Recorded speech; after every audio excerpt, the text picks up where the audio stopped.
तो इस वीडियो में हम लोग पढ़ने वाले हैं इंटरसेक्शन के बारे में। तो चलिए इंटरसेक्शन क्या है ये एक छोटा सा एग्जांपल के से समझते हैं हम लोग। तो लेट्स सपोज कि हमारे पास दो सेट है, एक है सेट 1 और दूसरा है सेट 2। तो यहाँ सेट 1 में हमारे पास कुछ एलिमेंट्स हैं और सेट 2 में हमारे पास भी कुछ एलिमेंट्स है।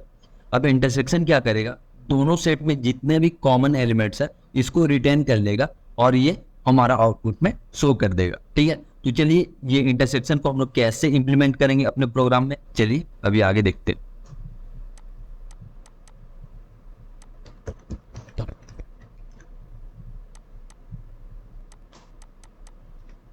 तो सबसे पहले हमें क्या करना है, हमें फिर से जैसे यूनियन में हमने क्या किया था, दो सेट बनाया था, वैसे ही सेम इंटरसेक्शन में भी हमें दो सेट बना दें। तो चलिए जल्दी से मैं दो सेट बना लेता हूँ। तो इसके लिए मैं करता हूँ set A equals to set A integer value accept करें, इसके लिए integer equals to new hash set. फिर ये जो एरर दिखा रहे हैं, एरर को रिमूव करने के लिए मैंने बताया था यहाँ पे आपको सिंपली यूज करना है इम्पोर्ट util.star और यहाँ अगर आप लोग देते तो एरर दोनों चला गया। और फिर सिंपल हम लोग इसको कॉपी कर लेते हैं और यहाँ ए जो है वेट ऑब्जेक्ट को हम लोग बी से रिप्लेस कर देते हैं। अब यहाँ पे हमारे पास दो सेट तो आ गए, अब हमें क्या करना है, इसमें वैल्यू ऐड करना है। तो हम लोग ऐड करने के लिए हम लोग क्या करेंगे, ये डॉट ऐड ऑल, फिर यहाँ पे हमें क्या करना है, एरेज डॉट एज लिस्ट, यहाँ न्यू इंटीजर एरे, यहाँ हमें क्या करना है, अपने वैल्यू पास कर देंगे। तो चलिए वैल्यू हम लोग देंगे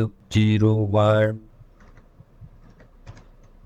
1 3 4 5 6 रैंडमली मैंने कुछ भी एंटर कर दिया है यहाँ पे। अब इसको मैं क्लोज कर लेता हूँ और सेम तरीके से मैं क्या करता हूँ, दोबारा से इसको कॉपी करता हूँ, कॉपी करके मैं पेस्ट कर लेता हूँ और पेस्ट करके इसका नाम मैं चेंज कर लेता हूँ बी। और हमें अभी मेक श्योर करने की कुछ एलिमेंट्स हम लोग एज इट इज छोड़ देंगे। तो यहाँ पे चलिए हम लोग कर लेते हैं 2, फिर इसे कर लेते हैं 7 और 9। ठीक है, अब यहाँ अगर हम लोग कॉमन देखें तो 0 फिर 3 एंड 5 ये जो है ये कॉमन है। तो इंटरसेक्शन में हमें 0 3 5 रिटर्न करने चाहिए। तो चलिए यहाँ पे हम लोग क्या करते हैं, दोबारा से एक न्यू सेट बनाते हैं, सेट इंटरसेक्शन इक्वल्स टू ये यहाँ पे हमें ये इंटीजर टाइप बनाना है,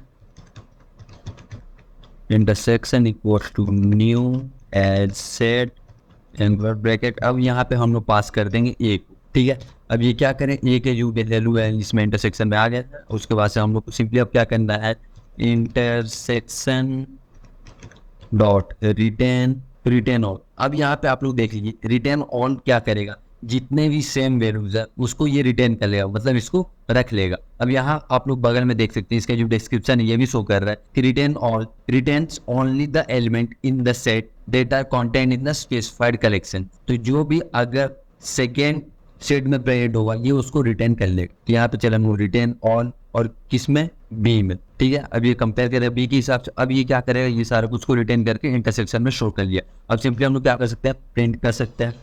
अब यहाँ हम लोग सिंपली क्या कर सकते हैं, इंटरसेक्शन को प्रिंट कर सकते हैं। तो प्रिंट करने के लिए हम लोग system dot out dot println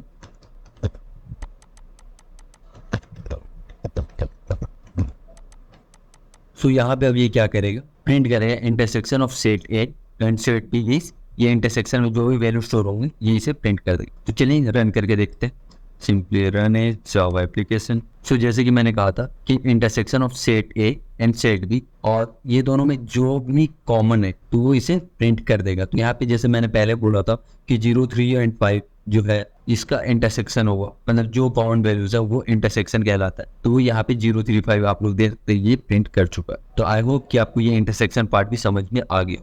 चलिए अब हम लोग देखने वाले हैं डिफरेंस।